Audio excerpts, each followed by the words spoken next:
কথা বলছিলাম আমাদের মস্তিষ্কের বেসিক প্রোগ্রামিংয়ের ধর্মের ভূমিকা সম্পর্কে। আমরা যেভাবে ধর্মকে জানছি তার কাছে তাই ধর্ম, কোনো যুক্তি প্রমাণ ছাড়াই সেটা আমাদের কাছে শাশ্বত সত্য, আর এটাই বিশ্বাস।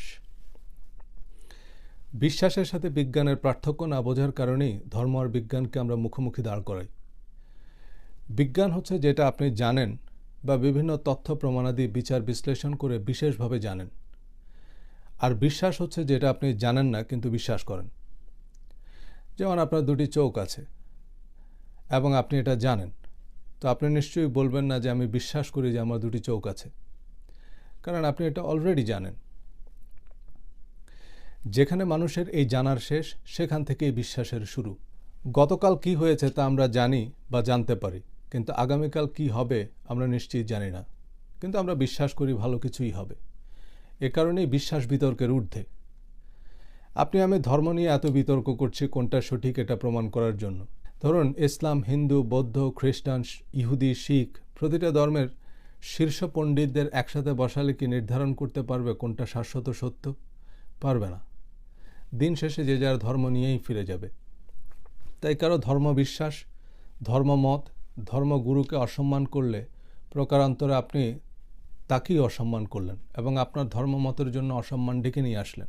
কিছু তথাকথিত আলট্রা র্যাডিক্যাল নাস্তিক ধর্মকে অশালীন ভাষায় আক্রমণ করে রাতারাতি বিখ্যাত হওয়ার জন্য বা অন্য কোনো বিশেষ উদ্দেশ্যে। এদের সাথে বিতর্কের নামে এদের প্রমোট করার দরকার নেই। এদের টোপ গিলবেন না, জাস্ট ইগনোর দেম। এরা গোঁড়া বিশ্বাসীদের মতোই গোঁড়া অবিশ্বাসী।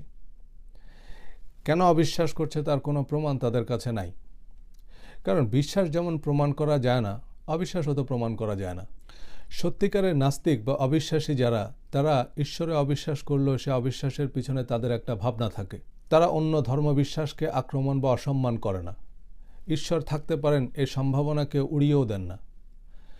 এমন একজনের সাথে আমার আলাপের সুযোগ হয়েছে এবং সে আলাপ বেশ চিন্তার খোরাক জুগিয়েছে দুজনকেই। তার সাথে তর্কে আমরা দুজনেই জিতেছি, অনেকটা উইন উইন। আমি তখন বারটেন্ডার হিসাবে কাজ করি, তো অল্প কিছুদিনের জন্য সে আমার বারব্যাক হিসাবে কাজ করে। সে তখন প্রিন্সটন ইউনিভার্সিটিতে পড়তো, সাইকোলজি ছিল মেজর। তার নাম নোয়া। নোয়া মানে নূহ আলাইসাল্লাম। তো একজন নবীর নামে নাম, সেখান থেকে ধর্মের আলোচনা শুরু। ধর্ম নিয়ে জিজ্ঞেস করতে বলল আই এম অ্যান এথিস্ট। আমার একটা কৌতূহল ছিল তার রিলিজিয়াস মাইন্ড সম্পর্কে জানা। স্লো আওয়ারে তাই আমাদের গল্প স্বল্প চলতো মূলত ধর্ম নিয়েই। তো তুমি কেন ঈশ্বরে বিশ্বাস করো না? তোমার ফ্যামিলি মেম্বাররাও কি বিশ্বাস করে না? বলল তার ফ্যামিলিতে অনেকেই ধর্মে বিশ্বাস করে এবং ধর্মের চর্চাও